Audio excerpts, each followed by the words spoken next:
So one of the things that I've been thinking about is the danger of success making you soft. And this must be something that you've battled with over the last few years. Right. More money, more attention, more fame, more free things if you wanted, more opportunities to go places and do stuff with people. Right.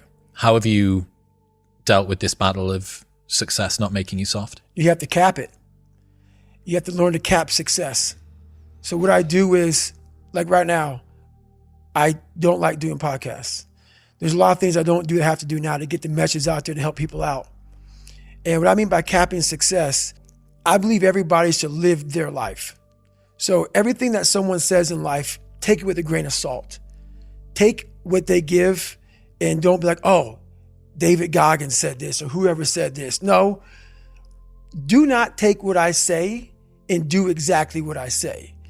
So for me, what makes me who I am, because my mission is very different than yours or anybody else's, I have to go into a situation knowing, okay, I'm a guy who wants to make people better. For people to get better, I have to continuously get better myself. For me to do that, I can't just say, oh, I have this resume. The resume is there forever. I'm good. I have to cap my success, because for me to help people out, I can't just say I did it once and I'm good.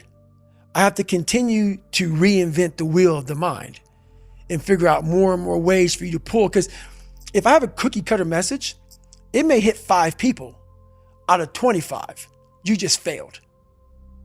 My message needs to be in a way where I can hit all 25 people.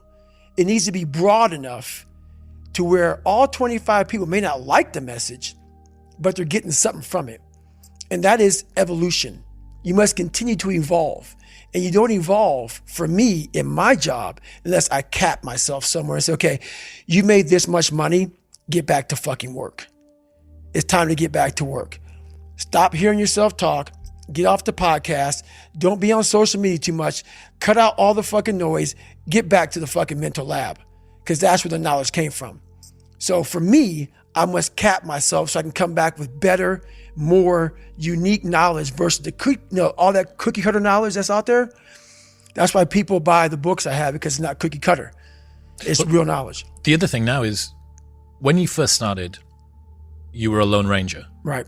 Nobody really knew who you were outside of some obscure endurance places and half-heard truths of these weird myths. Right. But now you've got people's expectations layered on top as well. So not only have you got to deal with success potentially making you soft, so you've got to cap that. You've got to say no to more money and opportunities and cool people. Right.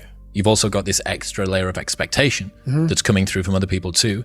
And I think that you talk about trained humility in the new book too. I've got to presume that that fits into this equation. Right. It fits in big time. And that's one big reason why I do fight fire. Because all the knowledge for myself comes from that place. It doesn't come from the place of success. My knowledge does not come from the place of, because for me, like, I built Goggins from the ground up. I was born David Goggins. David Goggins wasn't good enough. He was a scared, bullied, abused kid who struggled in life. And that kid, whenever something got tough, no matter how hard I trained, no matter how ready I was, whenever something got tough for me, David Goggins, the real David Goggins, would come out and he would quit. So I realized this over a period of time. So I had to build Goggins. And in that process, I had to go back to that mental lab. And that mental lab is at scratch. That mental lab is in that trained humility. And so that's where I get better. I get better when I'm digging holes in the ground, when I'm waking up early knowing I don't have to do these things. That's where I get better. So it's important to stay hungry. It's important to stay hungry, but it's important more to stay humble within that hunger. So while you're hungry, a lot of people are hungry, but humility is everything. What was that story about William Crawford, the janitor? Yeah. So this guy won the Medal of Honor. So he won the Medal of Honor, and which is the highest award in the military. And this guy went to the Air Force Academy, and he was a janitor. And no one knew who the fuck this man was.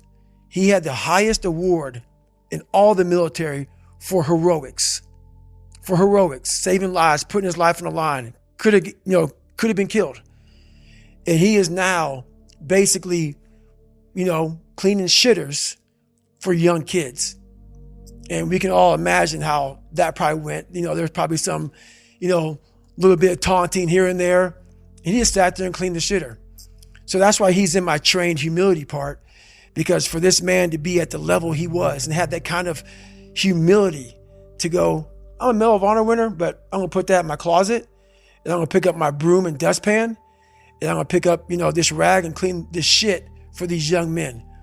That right there is amazing for me, man. That's where you grow. That's growth, huge growth.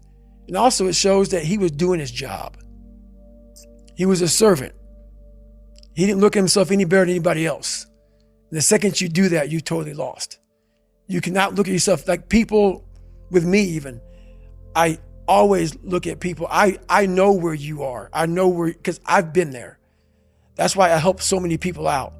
I've never been above you.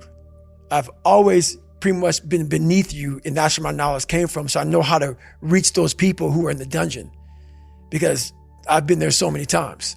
Speaking of getting too soft, did you see that there was a news story that came out recently about the treatment of SEALs during their selection process? Do you see this? Yeah, I saw it. Yeah, they were getting sprayed with tear gas whilst they were on the ground, and they were made to sing happy birthday so that they couldn't hold their breath while it was happening. Right. And there was a quote from this guy, I think this type of training is really senseless, said Sven Hjort, a Duke University associate professor who studies tear gas and its effects. It looks more like a form of hazing. Right. I see all that. Trust me. Like I said, I'm not going to sugarcoat anything. I understand that guy. I understand exactly where you're coming from. That is your personal opinion, and I totally get that.